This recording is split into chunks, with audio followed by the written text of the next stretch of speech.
নমস্কার বন্ধুরা, horticulture world চ্যানেলে আপনাদের স্বাগত। আমি সৌরভ। আজকে এসে গেছি একটা গুরুত্বপূর্ণ ভিডিও নিয়ে।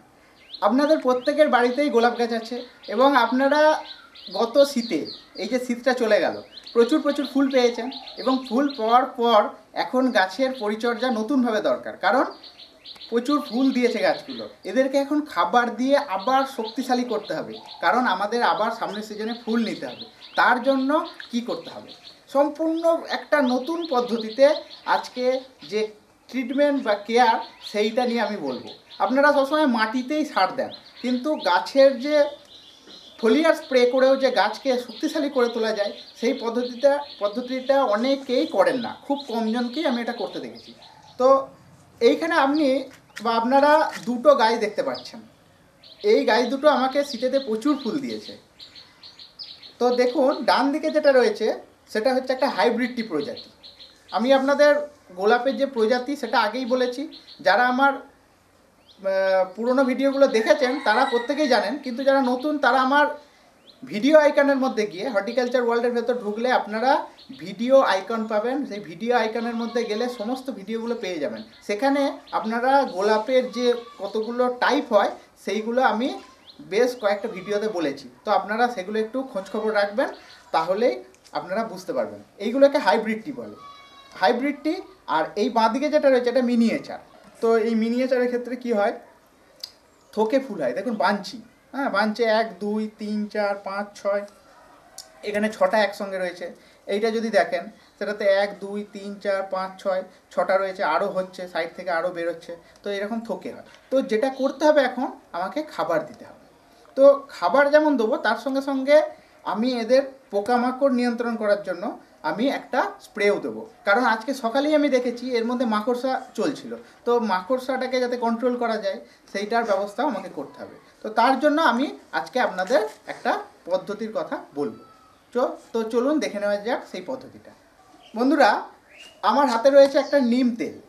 এটা neem seed kernel based EC containing azadirachtin. কি, নিমের যে বীজ হয় সেই নিমের বীজ থেকে একটা তেল তৈরি হয়। ওখানে একটা পদার্থ থাকে অ্যাজোডাইরেক্টিন বলে। এই পদার্থটা পোকামাকড়কে মারার জন্য অত্যন্ত গুরুত্বপূর্ণ। জৈবিক পদ্ধতিতে আপনারা এইটা করতে পারেন। আমি বারবার জৈবিকের দিকে আপনাদের ফোকাসটাকে নিয়ে যাওয়ার চেষ্টা করি। কারণ আপনারা রাসায়নিকটা অ্যাভয়েড করুন। কারণ আপনাদের আগেও আমি বলেছি, অনেকের বাড়িতেই ছোটো ছোটো বাচ্চা আছে।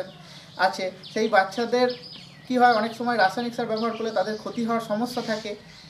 সেই সমস্যার জন্যই আমাকে জৈবিক পদ্ধতিতে অনেকেই করতে বলে। তো তাদের কথা মাথায় রেখে আমি এই নিম তেল দিয়ে কিভাবে ট্রিটমেন্ট করা যায় সেই ব্যাপারে আমি বলি।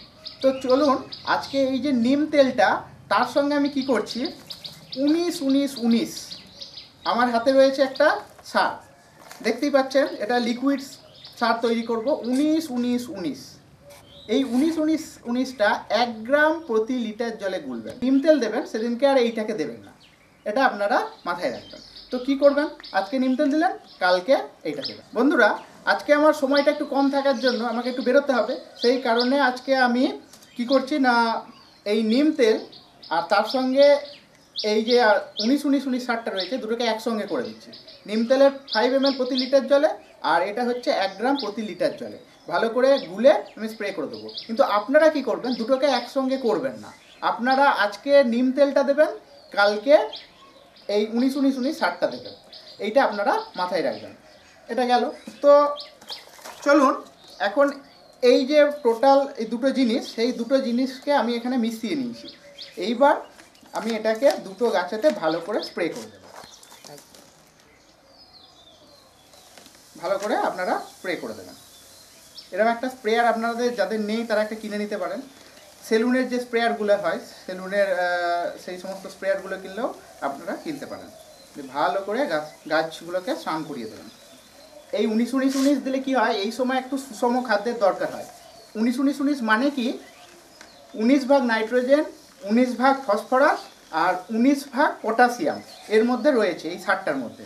তো তিনটে সুষম পরিমাণে রয়েছে, যেটা গাছের বৃদ্ধির জন্য এই সময় অত্যন্ত গুরুত্বপূর্ণ। স্প্রেটা হয়ে গেলে আপনাদের আমি অনুখাদ্য বিষয়ে বলবো।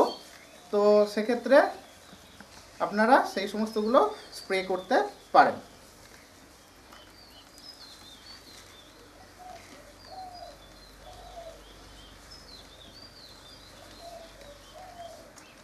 পাতার নিচগুলোতেও চেষ্টা করবেন একটু দিয়ে দেওয়ার, কারণ মাকড় যদি থাকে সেটা পাতার নিচেতে বেশি অ্যাটাক করে। তো পাতার নিচগুলোতে ভালো করে স্প্রেটা করবেন।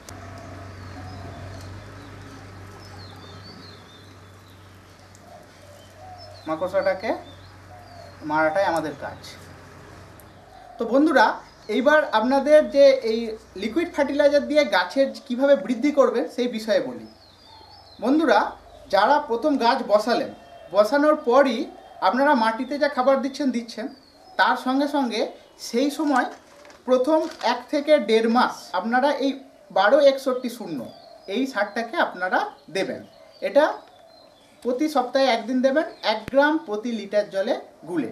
এটা দিলে আপনাদের গাছের প্রথম দিকে যে শিকড়ের বৃদ্ধি বা গাছের যে পাতার সুন্দর হওয়া, গাছটা শক্তপোক্ত হওয়া, এইগুলো খুব সুন্দরভাবে হবে। তো এটা 1.5 মাস গেল।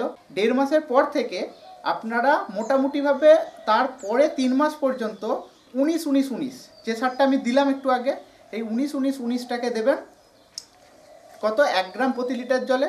আর তার সঙ্গে 12-61-0টাকে 1 গ্রাম প্রতি লিটার জলে। কীরকম দেবেন? এক সপ্তাহে দেবেন আপনারা 19-19-19, পরের সপ্তাহে দেবেন 12-61-0, আবার পরের সপ্তাহে 19-19-19, তারপরের সপ্তাহে 12-61-0, এইভাবে অল্টারনেট করে দেবেন।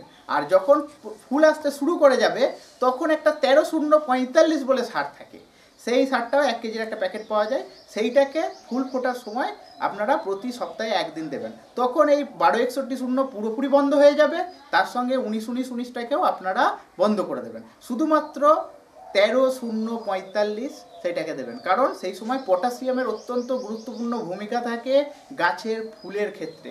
তো সেই সময় 13-0-45 অর্থাৎ 45 ভাগ পটাশিয়াম রয়েছে, সেইটা গুরুত্বপূর্ণ ভূমিকা পালন করবে। তো আপনারা এইভাবে যদি দেন তাহলে খুবই ভালো হবে। আর তার সঙ্গে সঙ্গে বোরন, জিঙ্কের এক ধরনের একটা মাইক্রোনিউট্রিয়েন্টের প্যাকেট থাকে, সেগুলো বাজারে কিনতে পাওয়া যায়। সেটা যদি পান আপনারা প্রতি 15 দিন অন্তর 1 গ্রাম প্রতি লিটার জলে গুলে স্প্রে করতে পারেন, তাহলে গাছের যে অনুখাদ্যের যে সমস্যাটা জিঙ্ক বোরনে থাকে সেইগুলো দূর হয়ে যাবে।